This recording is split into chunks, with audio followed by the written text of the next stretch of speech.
So ito guys, so magsiset up na naman tayo ngayon dito. So ito guys yung ating mga venue natin. Guys, nasa pwesto na tayo. So ito na yung ating mixer natin. So yung mga speaker natin, ito yung isa, ito yung isa din. Ayan o, nakatago siya, ayan o. So yan lang po yung aming dala namin na speaker. Then sa mga processors, kompleto yan. So mamaya magsa-sound check na tayo. So hintayin natin yung power. So yan, dalawa yung moving head.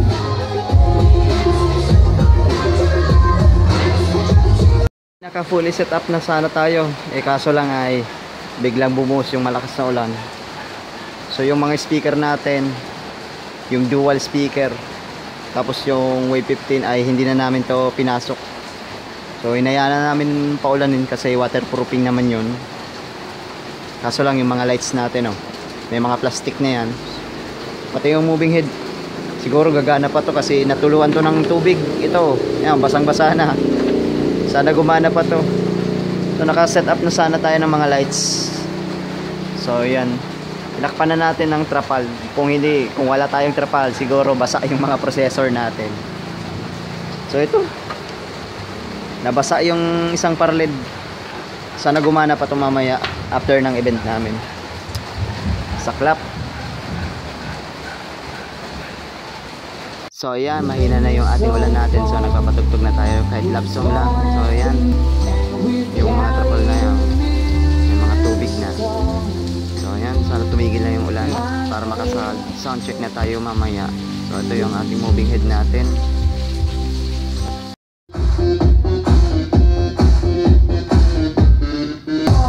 Ulan. Ayan guys. Yan, uminit na yung panahon natin. Ayan o. Kaya umulan, tapos ngayon uminit na.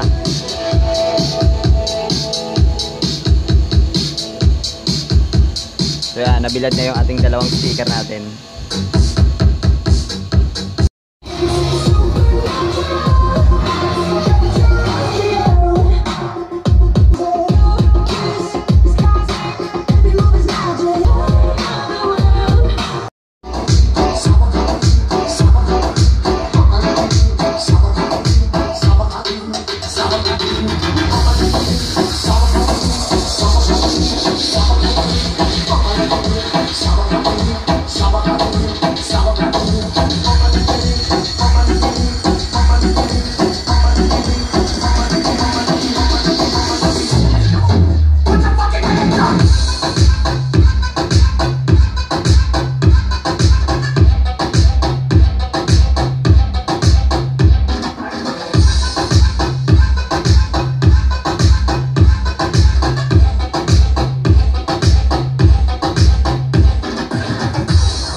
birthday. Siyempre sa pamilya po, kasakuyan, kaya family, Karo. Salamat po, lalo na po kay Mama Betot at kay Papa Hill. Salamat po marami. Thank you po.